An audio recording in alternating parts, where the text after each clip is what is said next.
Bem-vindo ao Cine Humanos, né? Hoje faremos análise do filme Eu, Daniel Blake. Né? Nós vamos ter a presença aqui do Carlos De Biasi, que é doutorando em Tecnologia e Sociedade pela UTFPR, também é editor jornalista da Universidade Federal do Paraná e professor da Pontifícia Universidade Católica. E também a companhia do Egon Bianchini Calderari, que é mestre em administração pela UTFPR e professor da mesma universidade, né? No curso de administração no campus de Pato Branco. Então, iniciando, né, vamos convidar o De Biasi para que ele possa falar um pouco sobre a ficha técnica do filme, né, os principais aspectos relacionados à gravação, produção da obra de uma maneira geral. Então, De Biasi, o que você poderia falar para nós aí do filme? Bom, Francis, obrigado aí pelo convite, né, e Egon também, obrigado pelo convite de estar aqui, né, para conversar com vocês hoje sobre essa obra e sobre outras aí também que a gente tem na mesma esteira aí desse projeto.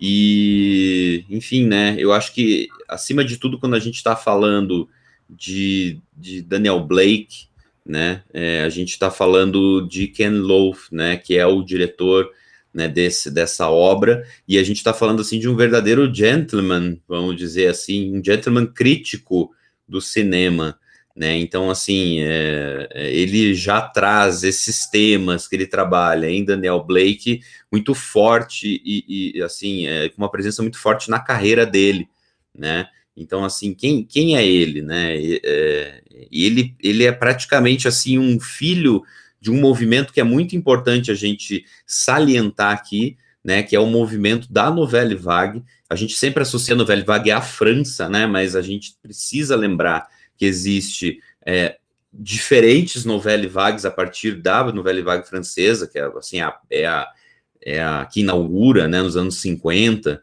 né, esse movimento, né, esse tipo de pensamento, esse tipo de realização, né, então a gente tem Nouvelle Vagues no Japão, na República Tcheca, o cinema novo brasileiro, a gente tem na Índia, a gente vai ter em vários lugares do mundo, né, e aqui a gente vai estar observando, né, justamente, né, essa Nouvelle Vague britânica, né, que são, assim, vários diretores, né, que começam a pensar com uma reflexão até de contracultura, né, a respeito de problemas, né, da sociedade britânica de então, né, problemas sociais, né, então, assim, já vai aparecer lá desde o final dos anos 50, né, filmes lá, tem os diretores, que é o John Schlesinger, eu coloco ele, assim, como um dos grandes diretores da Nouvelle Vague britânica, né, que vai trabalhar aí vários filmes em que a gente já consegue ver uma sociedade que passa por problemas, né, como de repente a gravidez precoce, as próprias relações trabalhistas e a exploração do trabalho já estão colocadas lá, né? A gente tem que lembrar o Reino Unido, ele é um berço, sim, de muito pensamento marxista, enfim, de muito pensamento crítico a respeito das próprias relações, né, e dos problemas relacionados ao trabalho, né, ao trabalho e, enfim, a problemas sociais em geral. Então, esses filmes, eles vêm muito alinhados a isso, né, tem o Lindsay Anderson também, que é um outro diretor muito, muito interessante aí, que vai fazer uma crítica ao sistema educacional. Então, a gente tem vários desses filmes. E o que tem na essência desses filmes, né? Eles são filmes que a gente chama de cinema direto, né, que é, assim, é um tipo de cinema que, né, ele nega qualquer grande espetáculo, porque justamente ele se coloca contra grandes filmes que traziam isso, né, essa grande produção, essa produção, assim, que, eu não sei, pensa nos musicais dos anos 50 norte-americanos, né, esse grande cinemão, né, ele se coloca em contraposição a isso, ele traz a discussão mais para a realidade, vamos debater problemas que afligem a nossa sociedade, certo? Então, assim, Nouvelle Vague britânica, em resumo, vai ser um período de final dos anos 50 até mais ou menos os anos 70, 69, por aí, como grande movimento.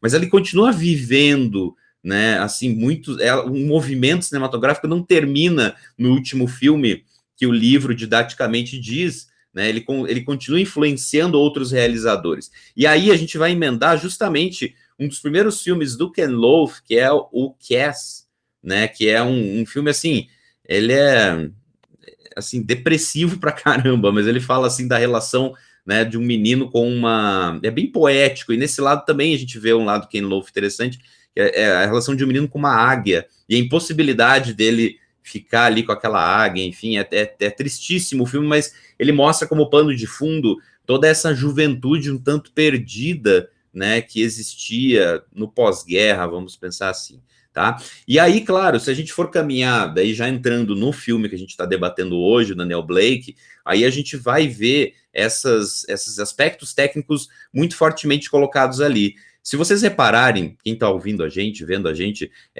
tenta rever o filme e veja quanto de música, uma música, essa música que a gente fala colocada, né? Essa música diegética, né? Que é aquela, tudo bem, aquela que está colocada na cena tem vários momentos, né? Mas essa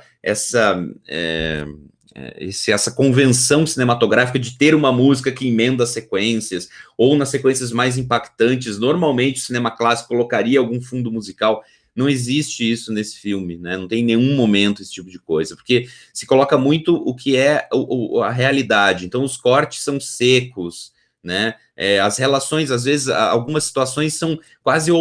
a gente se sente como um observador, né? Então, existe um ritmo de observação em algumas sequências ali, né? Parece que nós estamos lá naquela cena, observando ele de frente lá ao Estado, né, ao funcionário do Estado, pedindo, né, que ele precisa preencher o formulário, mas ele não consegue porque ele não sabe usar o computador. Então a gente se sente quase como uma mosca na parede, né, o fly on the wall, era um conceito justamente desse cinema direto, documental, né. Então a gente consegue ver muito isso nesse filme de Ken Loach, do ponto de vista de fotografia, no ponto de vista de edição, né, e a gente pode também pensar aí nas questões de direção de arte. Ele é super pautado em uma estética, acho que talvez da falta de elementos, né? Tem certos momentos que a gente sente que as casas em si, elas são vazias, as casas em si, elas vão ficando vazias, elas se tornam pobres, né?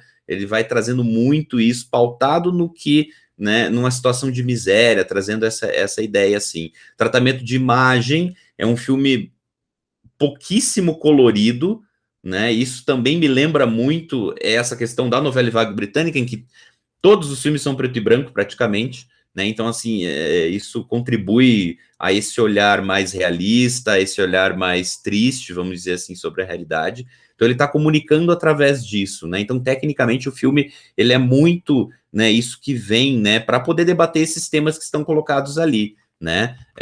Ken Loach tem um filme mais recente aí, né, que de 2019, chamado Sorry We Miss You, né, em que ele vai trabalhar aí, né, Você Não Estava Aqui, né, o título em português, e aí ele vai trabalhar, ele vai além nessas relações trabalhistas, né, ele vai colocando aí outros temas mais contemporâneos, até como a questão dos entregadores. Mas eu não vou também dar muito spoiler, vou encerrando por aqui essa questão técnica, porque eu acho que a gente vai acabar debatendo sobre isso aí na frente, e tem outras coisas, né, outras obras aí que podem ser acessadas depois, né, por quem está nos vendo e nos ouvindo, tá? Então, basicamente, tecnicamente, Daniel Blake me lembra muito isso, né, me traz muito essas interpretações aí. Muito bom, De Biasi. E o Egon, por que você acha que esse filme é diferente? Assim, o que tem de diferente em relação a outras obras que relacionam também, fazem análise sobre a realidade do mundo do trabalho, né? O que você poderia dizer? Primeiramente, né, olá Francis, olá De Biasi, é um prazer debater esse filme com vocês. E veja, Francis, eu acredito que esse filme ele traz, né, para nós relações mais atuais, né, do trabalho, né, principalmente do processo de degradação dos direitos sociais, né, que é representado, né, a todos os instantes, principalmente nas passagens, né, em que o Daniel confronta, né, o Estado em busca do auxílio, né, do benefício de afastamento de saúde ou então do seguro-desemprego, e a rigidez com que esse Estado se apresenta em relação aos trabalhadores, né? Então, assim, ao meu ver, né, durante o filme, o Daniel ele enfrenta diversas barreiras e ele não consegue as transpor, né? Porque a exigência não somente do sujeito, né, acatar aquela realidade, né, de se assumir assim um explorado e se curvar aquelas relações, mas de se humilhar efetivamente para conseguir obter qualquer tipo de migalha. É interessantíssimo também, já trazendo, né, o contexto em que esse filme é gravado, filmado. Esse filme ele foi gravado, né, em Newcastle, né, cidade inglesa, numa região chamada Upton Town, né. Essa região ela foi berço, né, de uma área industrial na Revolução Industrial, e também foi um espaço onde eram construídos navios, né? Então a representação, né, o simbolismo que isso representa para a cultura inglesa é interessante, né? Lá que se desenvolve, né, os primórdios do capitalismo, né, se desenvolveram nessas cidades inglesas, né, como foi, por exemplo, com Liverpool, como foi com Manchester também. Então ele traz, né, toda essa temática, e é possível até, né, traçar um paralelo, né, entre o presente e o passado, né?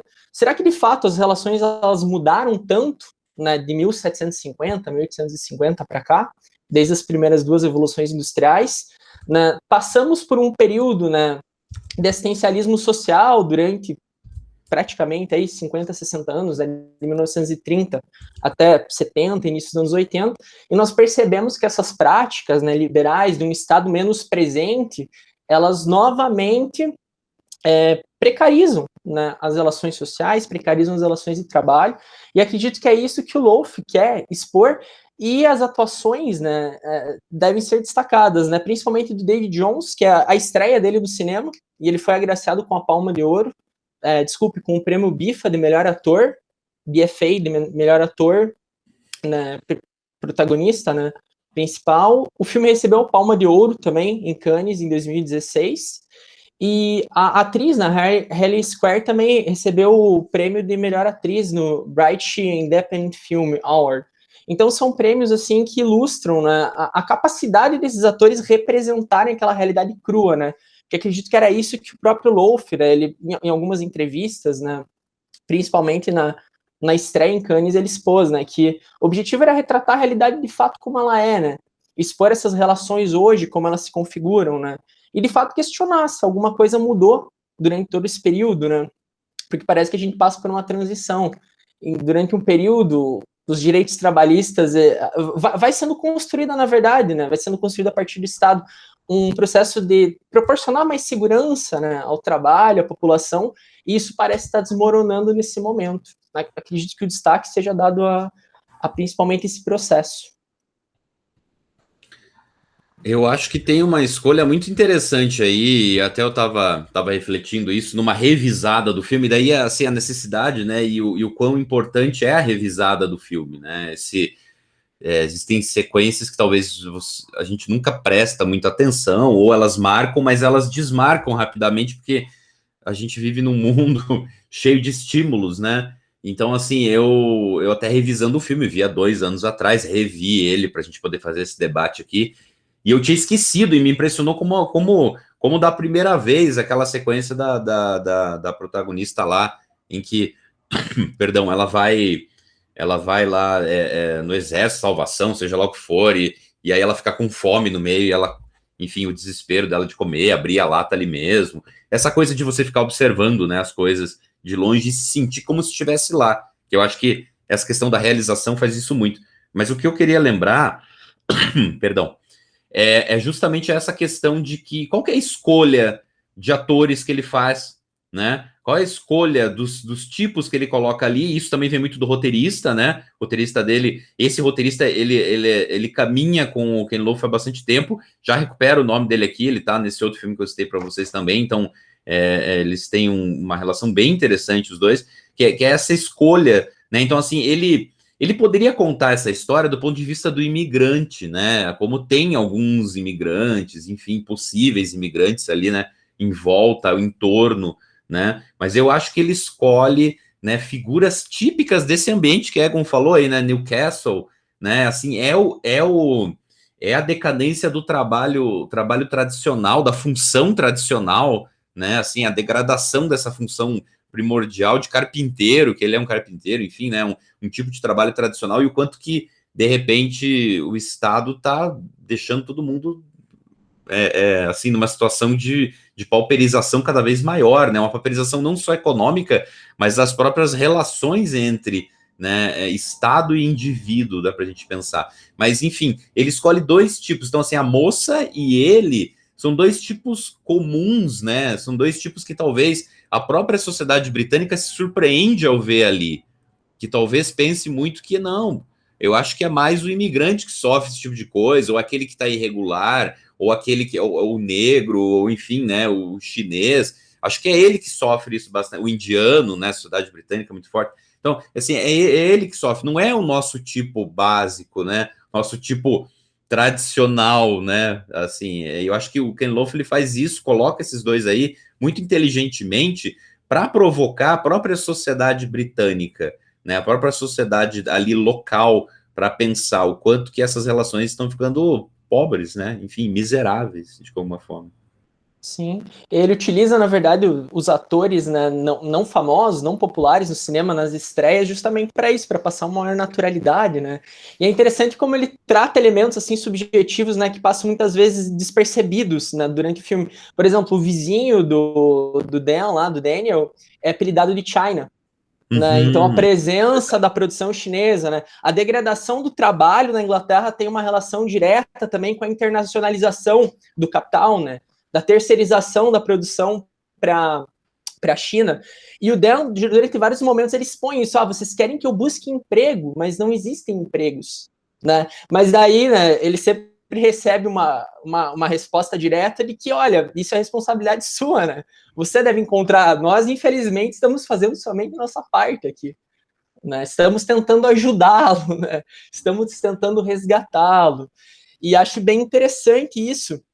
E como, né, essas transições evidenciam, né, por um lado, todo o apoio, o suporte emocional, né, que o Daniel dá à família, né, dá à colega dele lá, a Kate, né, aos filhos dela, né, toda a solidariedade também dentro do banco de alimentos, as pessoas ajudando, né, ao final também aquele cara que estava passando transeunte lá, não, é isso aí, esse cara que tá certo, ele representa a gente, né? Essa identificação, né? Ao mesmo tempo, né, é confrontado com tudo isso, a humanização, né, dos personagens, a desumanização do Estado, né, a burocracia, a impessoalidade, que serve, na verdade, simplesmente para excluir, né? Não para incluir em momento nenhum.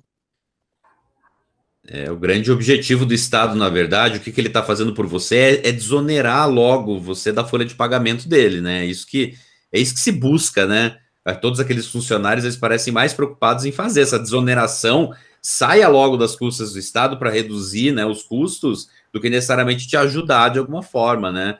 Eu vejo isso assim, tem uma degradação muito importante, né, dessas relações aí nos anos 80, né, nesse contexto com a Margaret Thatcher e todas essas coisas assim, né? E eu acho que com o neoliberal aí, todas essas relações comerciais que você está citando, acho que a situação ficou pior ainda, né? Com certeza.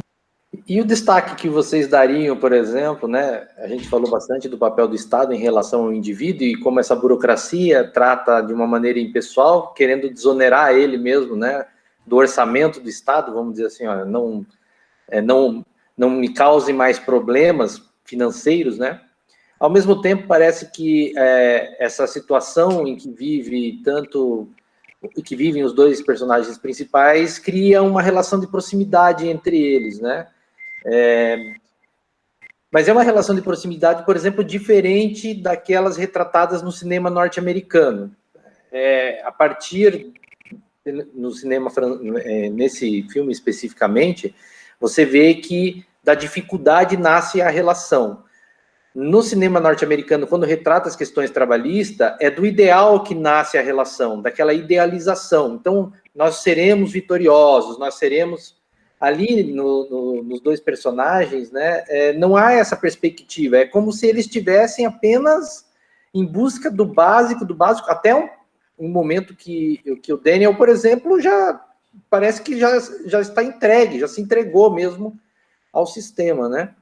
Eu queria que vocês comentassem um pouco da diferença, né, cultural mesmo do cinema norte-americano e desse cinema mais realista, né, mais cru, na carne mesmo, né?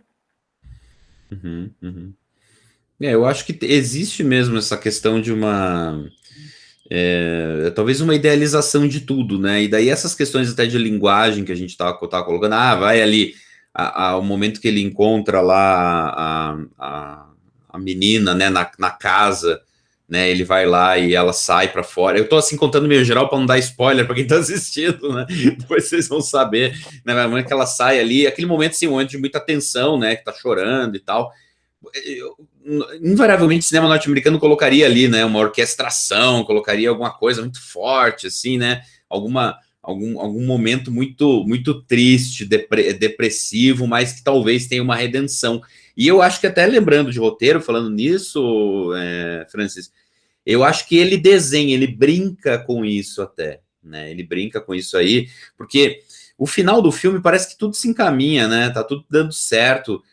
Eu acho que ali ele sentado, esperando, finalmente, ele conseguir se manifestar enquanto cidadão, né? Porque, vejamos o título, sou eu, Daniel Blake, que estou pedindo isso, né? Sou eu, Daniel Blake, que estou pedindo isso. Eu vou pichar aqui na frente porque ninguém está me ouvindo. Eu cheguei atrasado aqui, eu não consegui ser atendido, é o caso da menina, né? Eu não sei usar um computador e ninguém imagina, mas assim, eu tô pedindo o básico, né? Mas ninguém me escuta. Quando ele vai finalmente conseguir, né? E o advogado tá do lado dele dizendo: não, olha, já defendi 1000 dessas, você tem todo, nossa, imagine. É só entrar lá e falar para ele, só isso. O que acontece no filme?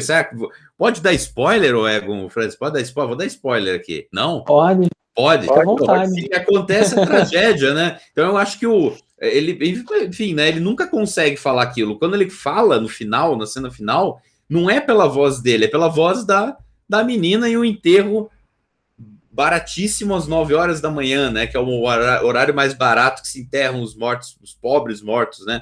Então assim, eu acho que o Ken Loach, ele brinca com isso, né? Com esse... então, se fosse cinema norte-americano, de novo, né? Seria o momento de entrar lá. Pega um filme que vem na cabeça agora, que é o Erin Brockovich, né? O momento que ela vai lá no tribunal. É um filme interessante para falar sobre essa coisa do direito do cidadão frente a alguma coisa, né? Então, assim, ia lá e aí vai apontar o grande discurso e vai deixar o juiz embasbacado e dá tudo certo, né? Que é o que acontece no Erin Brockovich. Ali não. Ali, quando é o momento, a tragédia fala mais alto. É quase assim é quase um Shakespeare, né? Quase um Shakespeare, assim, numa tradição britânica mesmo, se a gente for colocar, né? A coisa não acontece. Então, eu acho que aí tem uma diferenciação muito grande narrativa, se a gente for observar, né? Não que... É importante a gente dizer, no cinema norte-americano a gente tem filmes com essa pegada também, tá? Não que necessariamente fala de trabalho, que eu lembro de um aqui agora, sei lá, a Última Sessão de Cinema, um filme dos anos 60, fala sobre esse vazio dos jovens numa cidade pequena, um filme que tem o Kurt Russell, não, é aquele outro lá do Coração Selvagem, agora me fugiu já, eu já lembro o nome dele, ele tem lá com 16 anos esse filme. Enfim, esse é um tipo de filme assim. Se a gente pega o Nebraska, que é o filme mais recente aí, norte-americano, ele é um filme assim, realista, é um filme que quer falar sobre esse tipo de coisa, né? E ele não se vende assim ao fácil norte-americano. Mas são filmes raros dentro da filmografia, isso com certeza, né? Em geral, a gente vai ter esse triunfalismo, né? O quanto que a filmografia norte-americana ela trabalha sobre isso, né? Sobre serem contos edificantes, né? Para que você supere as suas dificuldades. E aí eu não sei se você supera realmente essas dificuldades ou se você se frustra mais porque as coisas não acontecem como acontecem na série ou no filme, né? É um povo muito peculiar, assim, os norte-americanos, porque eles são grandes storytellers, mas eles sempre precisam colocar essa questão da moral, você sempre precisa tirar um bom pensamento, né? Você sempre precisa abraçar essa moral burguesa, né? Essa moral burguesa, assim, de ter um happy ending, sempre ser melodramático, sempre, né? Sim. No mainstream, enfim. Quase Sim. sempre, mas é isso, né? Eu vejo também, né, o título como uma provocação, não somente, né, na tentativa de individualizar Daniel Blake, né, em meio de toda a massa, né, esse daqui é um sujeito, né, como você bem citou, De Biasi, né, eu sou Daniel Blake, eu quero ser ouvido, mas também de gerar, de fato, a identificação do espectador, né, eu sou o Daniel Blake também, né? Eu sou esse cara, né? Eu passo por isso, né? Então essa proximidade eu acho muito interessante, né? Foge daqueles contos modernos para adultos de Hollywood, né? E eu vejo também que a própria narrativa, né, estabelecida da forma que ela é, o próprio filme ele foi gravado em sequência cronológica, então todas as cenas elas foram gravadas exatamente na sequência, até para instigar nos atores aquele sentimento de continuidade, né? Então é uma narrativa histórica, né? Os fatos eles ocorrem dessa forma. E é um modo também, eu vejo também, de apresentar para o espectador aquilo que ele vivencia, né? De contextualizar o espectador na própria realidade e fugir daqueles recursos audiovisuais, né, que o cinema hollywoodiano utiliza para exaurir o espectador emocionalmente, né? Na falta de uma boa história. Então a gente coloca uma trilha sonora chocante, coloca algumas transições rápidas, né? Para que a pessoa se sinta plena, completa, eufórica, né? Gerar aquele sentimento de euforia, né? Ali não, né? Ali é um sentimento de... até o próprio Ken Loach fala, né? Eu gostaria de gerar, não somente de quebrar os corações dos espectadores, né? Pela história, mas também gerar neles a raiva necessária, né? Então esse sentimento de revolta, porque... eu não sei vocês, mas eu acredito que seja muito difícil alguém que viva o contexto, né, que viva naquele contexto e seja sensível a essas questões, não se sentir com ódio, não se sentir com raiva daqueles mecanismos, né? Então, de fato, né, o Loach ele utiliza o cinema como, né, não somente como uma forma, um veículo de protesto, mas como também um veículo para proporcionar reflexão, revolta e emancipação dos seus espectadores, né? E o roteiro muito bem escrito pelo Paul Laverty, né, Paul Laverty, é isso aí, Paul que você Laverty. havia mencionado, que acompanha também de longa data o próprio Loaf, né, e produzido pela Rebecca O'Brien, né, os dois eles têm a 16 filmes, né, que foi a filme de outros filmes que eles vêm trabalhando juntos há alguns anos, né. Sim, e ele tem uma atitude revolucionária, se a gente pensar assim, né? Ele quer que o espectador se mexa, né? Tome uma providência, né?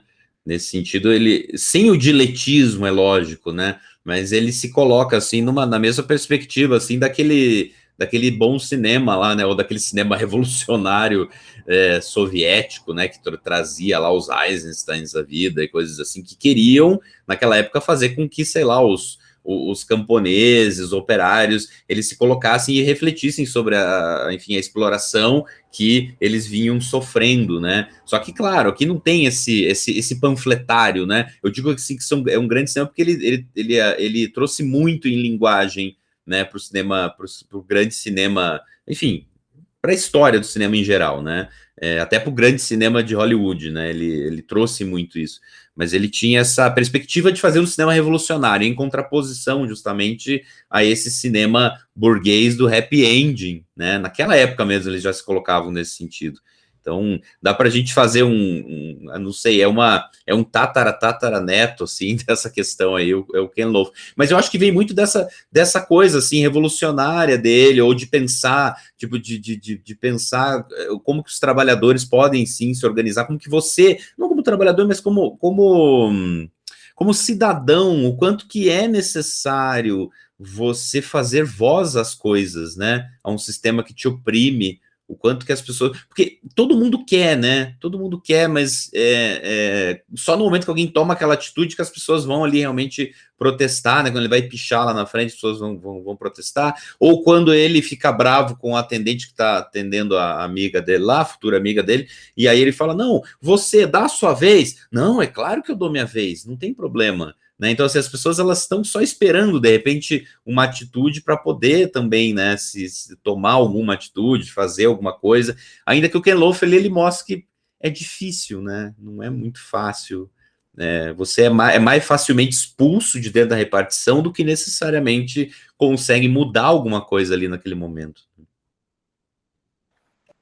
É interessante, né, porque existe a prerrogativa de que a solução está no indivíduo, né, é algo que...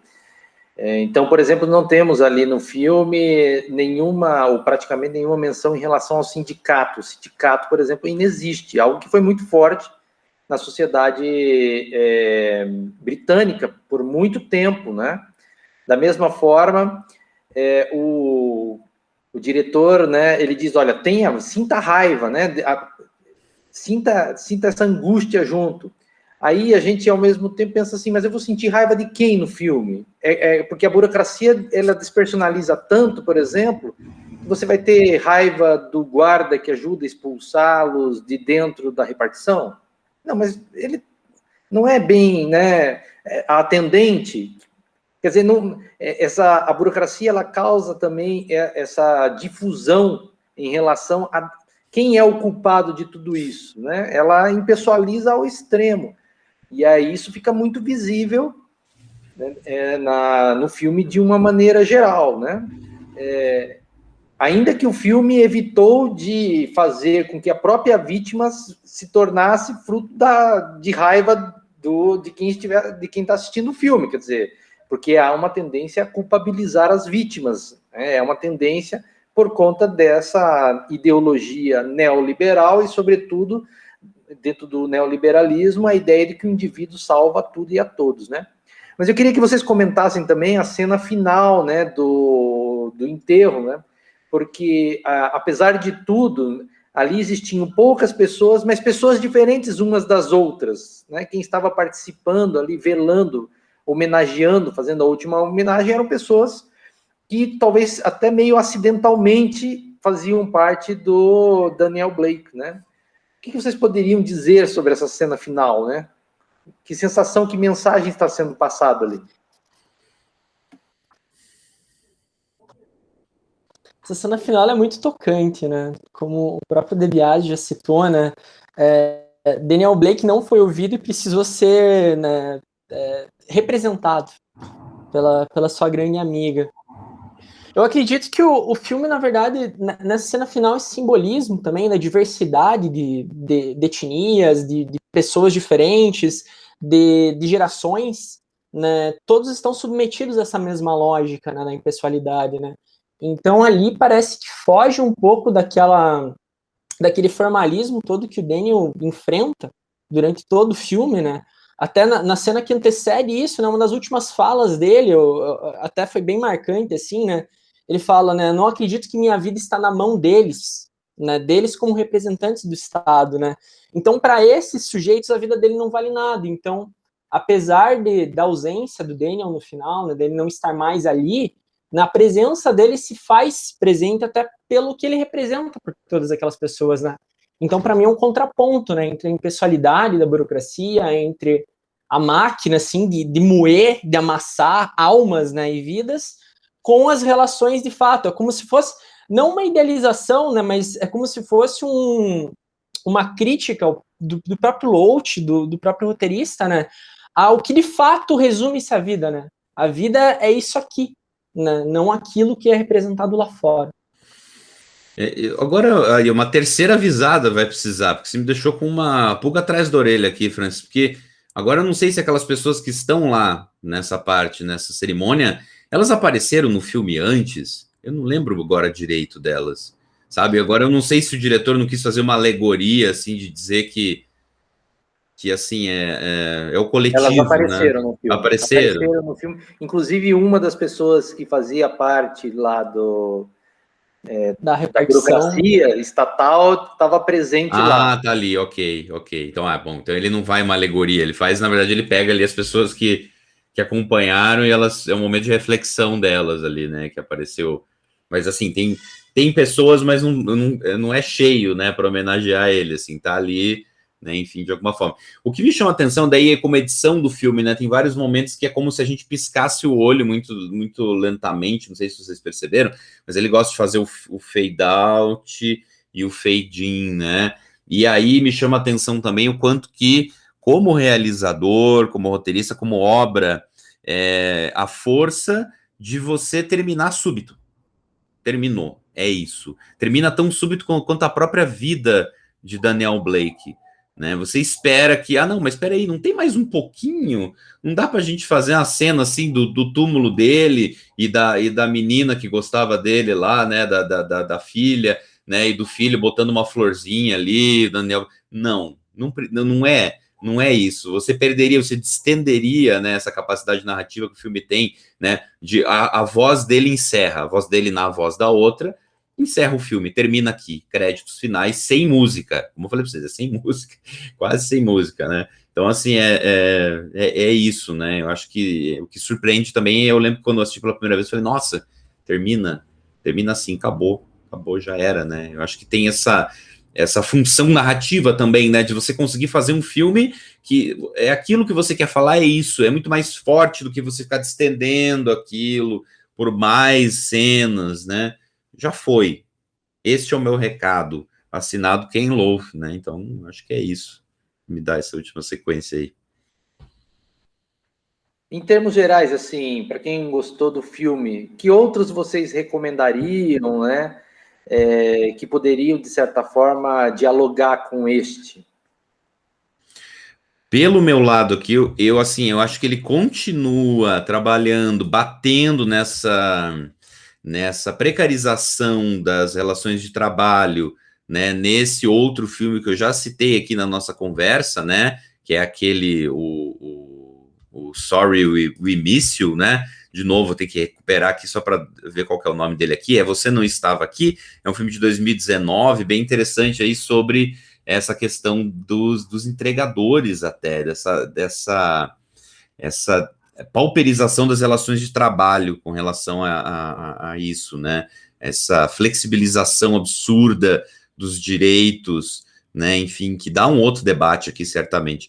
E eu indicaria também que me lembrou muito um outro filme de 2011, né? Até próximo, né? Que é um filme francês que se chama Mamute, né? Que vai trazer ali, né? Não sei se vocês já assistiram, né? É um filme que tem o Gerard Depardieu como personagem principal, né? E aí é um filme do Gustave Queverne e da Benoît Delphine, né? É um Mamute, né? Então, assim, que tem esse senhor que é o personagem principal que ele precisa voltar aos seus antigos trabalhos, aos seus antigos lugares onde ele trabalhou para poder ganhar assinatura, para poder se aposentar, né? E aí ele vai meio que revivendo o passado dele, mas tem muito dessa assim, dificuldade, né, com relação aí ao mundo do trabalho na questão francesa aí nesse caso, mas enfim, europeia, mundial, dá pra gente pensar. Então, mas esse eu diria assim, enquanto por isso que eu falei, Ken Loach é um cara assim, é um gentleman, porque ele acredita muito na comunidade. Você vê que assim, o Egon mesmo disse, quando estamos falando, quando ele está falando entre os vizinhos, entre as pessoas, ele é assim um cara, tá aqui, né? O poder nosso não está no Estado, está nas relações comunitárias. É isso que ele coloca muito no filme, né? No caso do Mamute, não, ele é bem mais assim, ácido, não é relação entre todo mundo que é meio errada, assim, sabe? Eu acho que é uma obra muito mais pessimista que Daniel Blake. Então, cuidado assim não vai assistir assim num dia que você estiver meio deprê, que você vai ficar mais deprê ainda. Mas é um ótimo filme para aprofundar aí essas relações, com certeza. Eu recomendaria Roma, né? Que é um filme recente também, que foi premiado no Oscar, inclusive, né? Recebeu o prêmio de melhor filme estrangeiro. E acredito que a gente possa, a partir de Roma, fazer um contraponto, né? No sentido de que ele expõe a história, né, de uma trabalhadora, né, doméstica em contraponto à família dela. Então ele evidencia um pouco mais essas desigualdades, né? Porque ali em Daniel Blake a gente só vê, digamos assim, um lado do sujeito explorado, né? Todos são explorados ali, né, nas relações que estabelece com o Estado a todo momento. E ali dá para a gente traçar um contraponto, no sentido de perceber que a burocracia, ela pode ser flexível, ela pode se humanizar um pouco mais, né?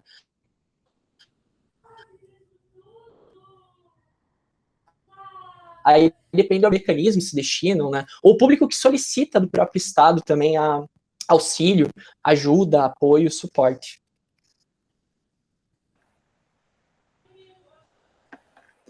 Ok, então, muito obrigado, né, Carlos e Egon, aí, por comentar o filme. A gente sempre convida as pessoas a assistirem uma segunda, uma terceira vez, sempre com um olhar renovado, né, quando a gente assiste o filme depois de ouvir opiniões diversas, enfim. E muito obrigado mesmo aí pela participação. Eu acho que foi bem produtivo. Perfeito. Sempre um prazer aí de estar com vocês aqui, enfim, né, falar sobre tudo isso aí, enfim, sempre uma alegria. Digo mesmo, privilégio compartilhar esse espaço aqui com vocês.